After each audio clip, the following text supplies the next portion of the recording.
મોટા ભાભીનો ભાઈનો વાછરો મળી એટલે આપણા જેવા હાથરા હતા ને ભર્યા તો ઝલકે નહીં ઝલકે છો આશા ગાય ભેંસ ભૂકે નહીં ભૂકે છો ખીચડી સાહેબ કાચી હોય ને તો ઉડી જેણી પાતળી જેવો હોય ને નારોડીઓ પડે અને એમાંથી અવાજ આવે પટ પટ એટલે આપણામાં કચાશ હશે તો સુધી આ પપરાટ નહીં મળે કચાશ હશે તો સુધી બીજાનો નિંદા કરવાનો નહીં મળે જો કચાશ મટી જાય તો સાહેબ એક રાત થઈ જાય દાજી જાય બરાબર બોલે નહીં અને ખીચડીનો પડપડાટ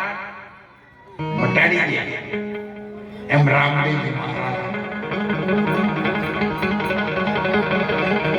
આખા વિશ્વમાં અને સમગ્ર ભારતમાં એમની ભાભીના નામને રોશન કરવા માટે જ્યારે એની ભાભી એને મેળા ન સાફ કરી શકી ને ત્યારે ઘરમાં ગઈ આ દીકરી જેવી દીકરી જતા દરવાજો બંધ કરી દીધો અન્ય રે પોણીની બાઈ રે ખડીઓલી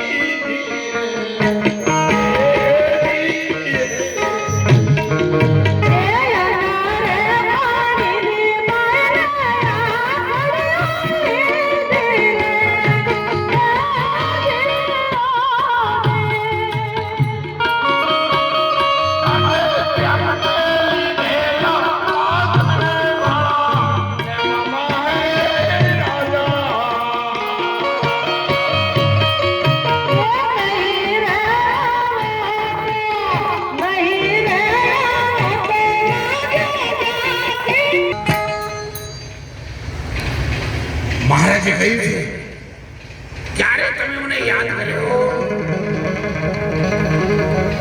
અને ક્યારે કોઈની ભીડ ન ભાગી હોય એવો એક દાખલો બતાવો મને. અજમલ રાજાને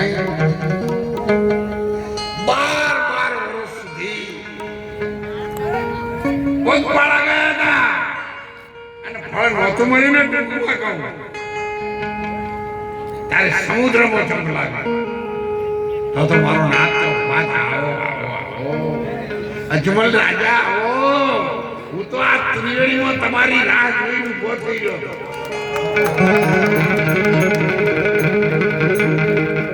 અને એ ત્રિવેણીમાં અત્યારે આ ગુનો મેળો ચાલુ છે ગંગા જમના ને સરસ્વતી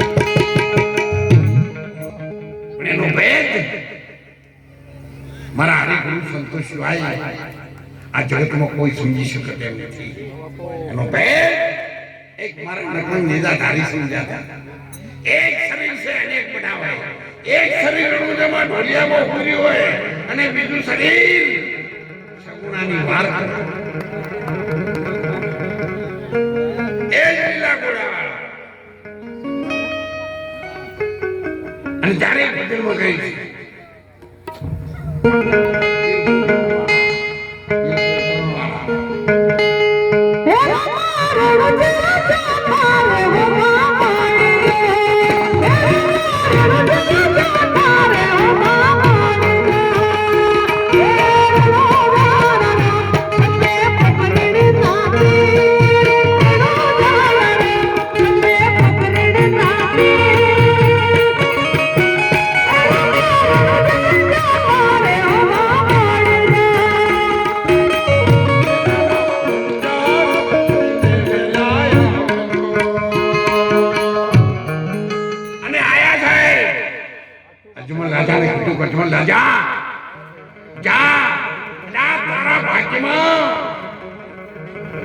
વારસદાર નહીં હોય ને તો દ્વારિકાધીશ ભગવાન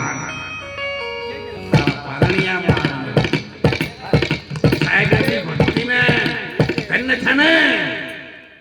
અને ત્યારે બધું મોકલી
એક રામભાઈ મહારાજના નામ ઉપર તમે સંતોના સામૈયા જુઓ ને તો સાહેબ આપણું એક એક રૂવાટું હરખથી થઈ જાય, આપણો આનંદનો ઉભરો આવે એવું આ સામૈયું કરી નાખે. અમે આ પાટણ દાદાના પરિવારે છે.